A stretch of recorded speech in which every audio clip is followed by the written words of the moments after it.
Manifestantes fazem 2 protestos no mesmo dia contra o aumento das passagens de ônibus e de metrô.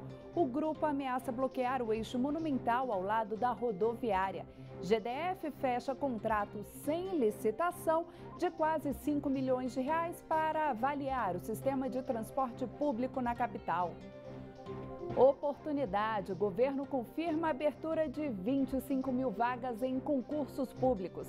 E ainda, estudantes da UNB criam pulseira para diabéticos. O equipamento mede o açúcar no sangue e ainda envia alertas para pessoas cadastradas. Notícias da terça-feira no DF em torno, agora no Band Cidade, segunda edição.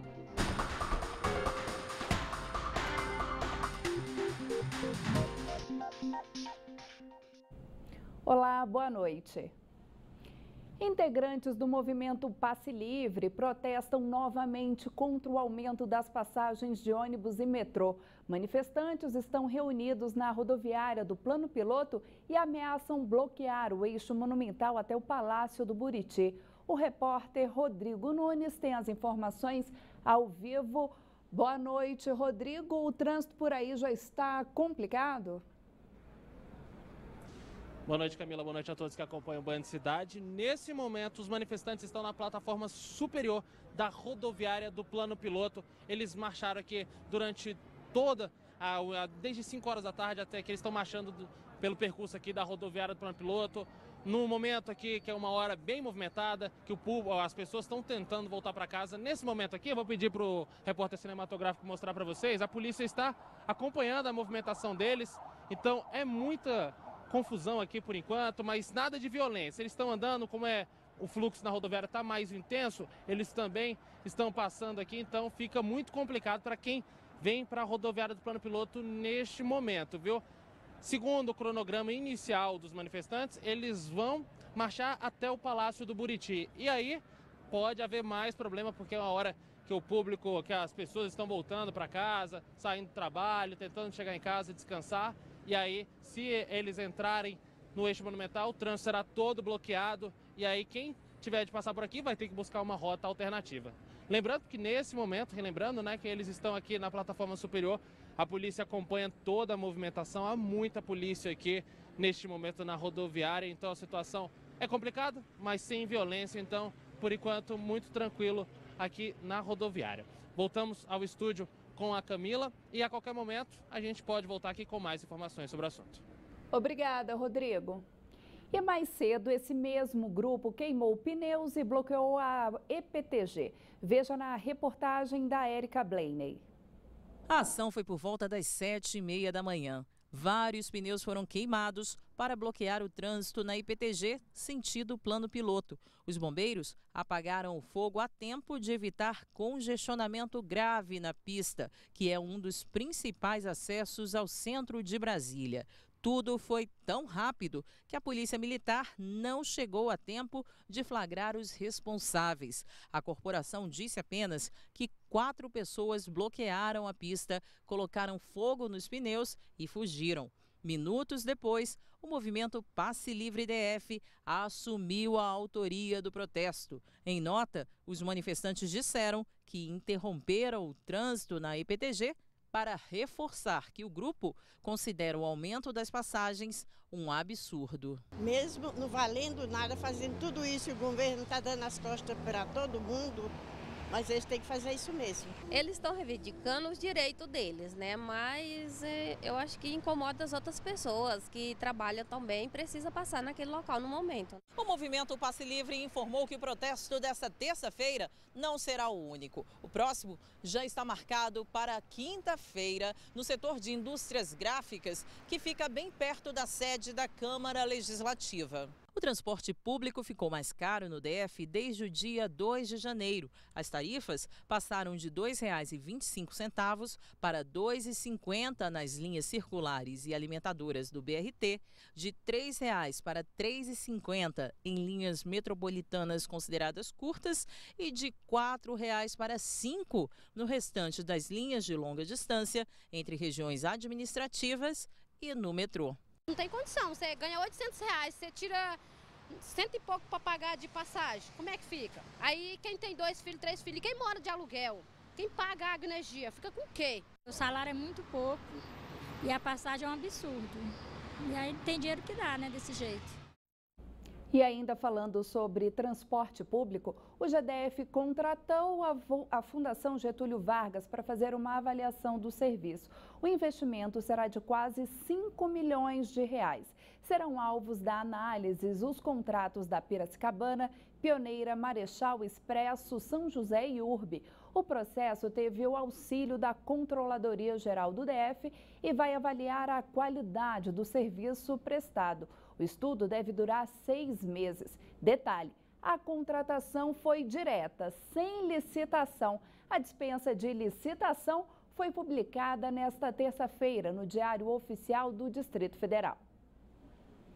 Os deputados distritais se reuniram nesta terça-feira para discutir o projeto que pode suspender o aumento das tarifas de ônibus e de metrô.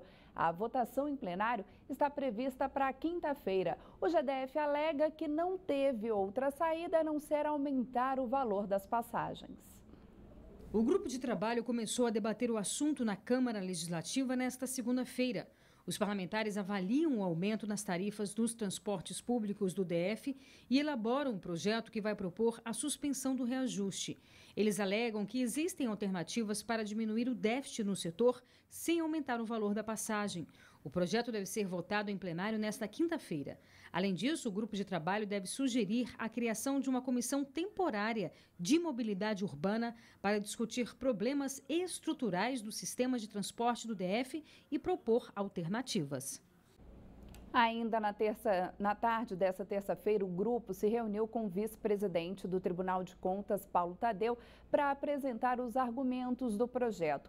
O Tribunal de Contas é responsável pela fiscalização financeira do GDF. E o governador Rodrigo Hollenberg vetou 62 milhões de reais do orçamento da Câmara Legislativa para 2017. O corte esquenta a relação do governador com os distritais. A suspensão inclui gastos com publicidade e serviços administrativos.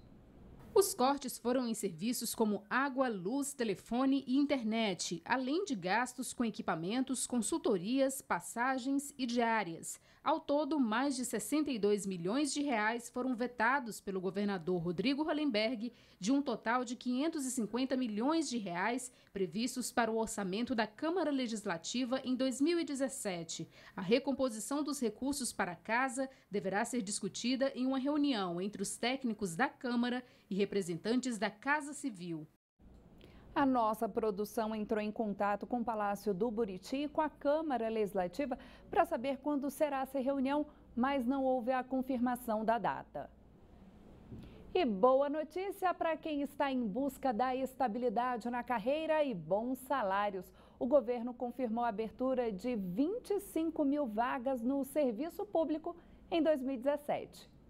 O sonho de ser policial está cada vez mais próximo para o Adson. Ele abriu mão da vida social e profissional para se dedicar aos estudos e passar em um concurso público. Eu trabalhei na iniciativa privada e devido ao fato de a iniciativa privada não valorizar muito bem, assim, os empregados não tão bem quanto a área pública, eu iniciei os estudos então para concurso público. E para quem pensa que é fácil ficar durante horas em uma sala assistindo aulas, lendo livros e fazendo exercícios, está muito enganado. A rotina é cansativa, exige sacrifícios e determinação. Eu venho de manhã aqui para o cursinho, passo o dia aqui no cursinho, só vou embora à noite.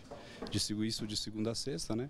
Aos sábados e domingos eu passo em casa estudando mesmo. Para quem tem uma vida totalmente voltada aos estudos, é assim que acontece, abdica de quase tudo. Para animar os concurseiros, a boa notícia é que o ano mal começou e as oportunidades já são grandes. Para quem sonha com a estabilidade do serviço público, este professor garante que a maré é favorável. Antes de 2016 não foi tão favorável em relação ao número de concursos, mas 2017 vem com muita força. Devido ao número de vagas que surgiu, tanto na esfera federal, municipal, distrital, o número de vagas vai ser bem considerável. Os estudantes já estão otimistas. Eu estou estudando para o concurso de Secretaria de Educação, para professor de Ciências e, se Deus quiser, vai dar tudo certo. mas se não der, eu vou continuar estudando para outros concursos. A gente tem que estar sempre otimista. Eu acho que o candidato tem que sempre acreditar muito no seu potencial.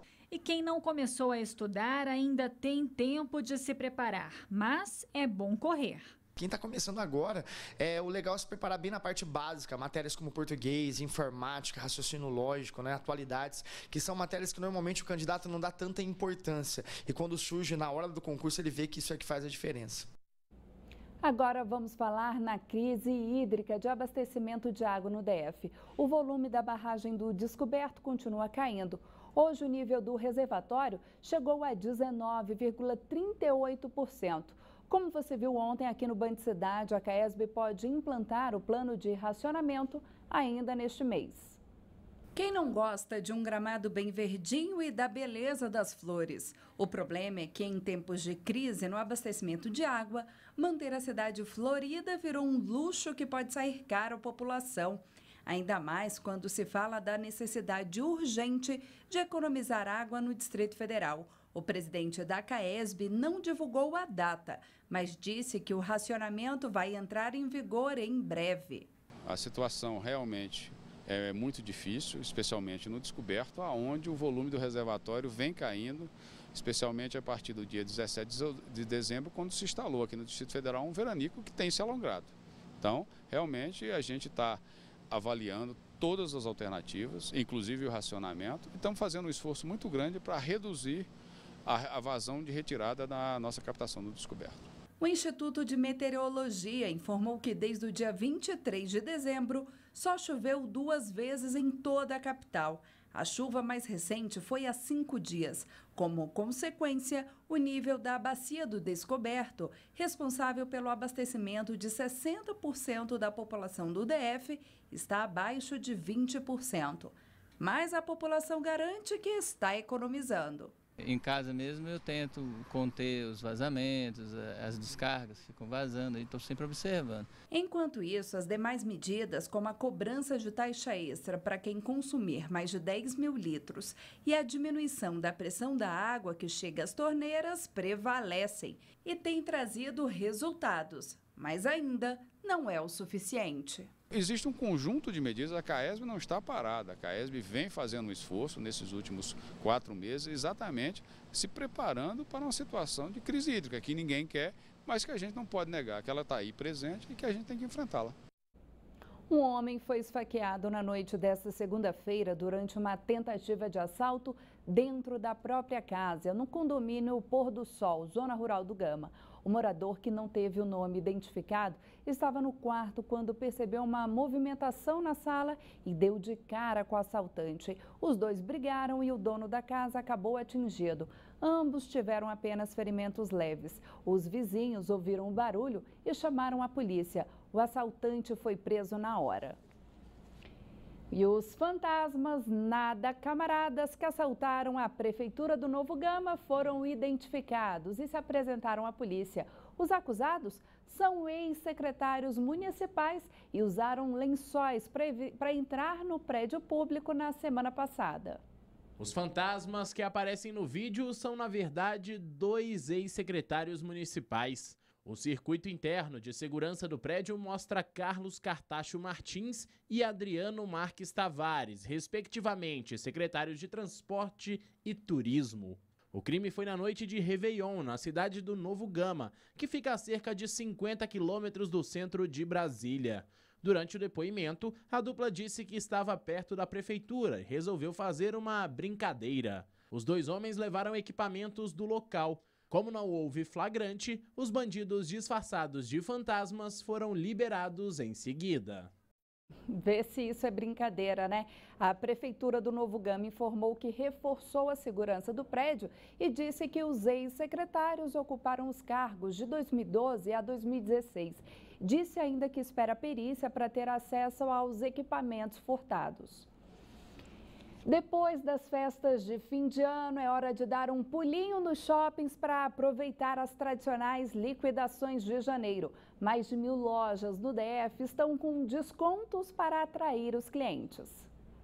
O Natal mal passou e as lojas já estão movimentadas novamente. Afinal, quem não para dar pelo menos a aquela olhadinha na vitrine quando encontra uma promoção. Hoje você vê 1.300 lojas no Distrito Federal, está fazendo aí a liquidação entre 40% a 80%. O mês de janeiro representa, em muitas lojas, um movimento que é melhor do que um determinado mês, porque é um mês de liquidação. Já está totalmente montado, você pode ver que os shoppings, lojas estão todos com placas, né? E isso atrai realmente o consumidor. E não é difícil de atrair os consumidores. Os cartazes com letras grandes e cores fortes chamam a atenção de quem busca por preço baixo. Acho que a população meio que já está com essa mentalidade, né? No final do ano dá uma seguradinha, porque sabe que no início do ano seguinte vai ter preços bons e convidativos. Tá tendo liquidação, tá tendo muitas coisas na promoção. Eu aproveitei. Aí, ó. Toda essa liquidação tradicional no mês de janeiro tem um motivo. Os lojistas precisam trocar o estoque para a nova estação e vender o que restou das compras do fim de ano.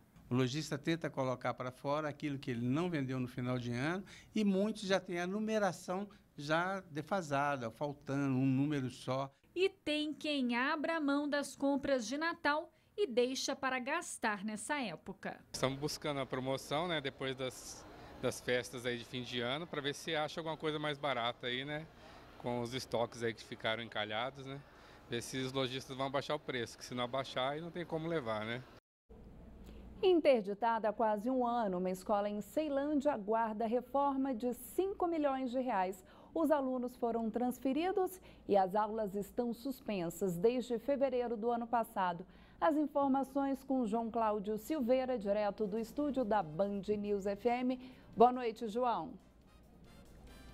Boa noite, Camila. Boa noite a todos. Exatamente, diante de alguns problemas de estrutura, o Centro de Ensino 10 de Ceilândia está interditado há pelo menos um ano. Por esse motivo, cerca de 850 alunos do local estão sendo levados todos os dias para o Centro de Ensino Fundamental 29, que fica no setor de oficinas lá de Ceilândia. O deslocamento leva aproximadamente 20 minutos e deve custar pelo menos R$1 milhão por ano. Informações da Secretaria de Educação apontam que o local passa por uma última fase de estudos, o que deve permitir a abertura de uma licitação de reforma nos próximos dias. De acordo com a Regional de Ensino de Ceilândia, a previsão é que as obras comecem ainda no segundo semestre deste ano. Por conta dos problemas estruturais e de deslocamento também, a direção da escola resolveu diminuir a quantidade de aulas de 6 para 5 a cada dia letivo. Diante da situação, o Centro de Ensino Médio 10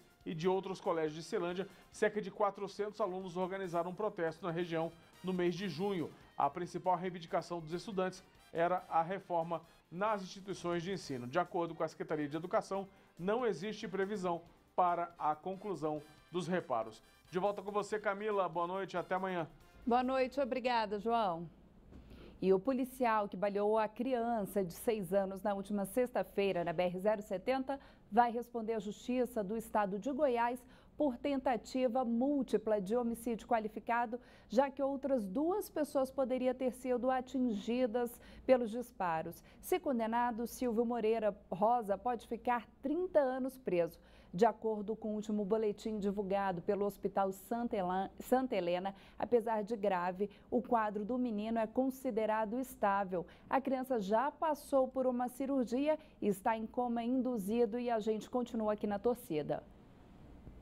Inovação tecnológica. Estudantes da UNB criaram uma pulseira capaz de detectar o nível de açúcar no sangue de quem tem diabetes. Se alguém tiver alguma alteração, o aparelho envia um alerta para os amigos e familiares do paciente. E o repórter Rodrigo Nunes volta ao vivo com as informações.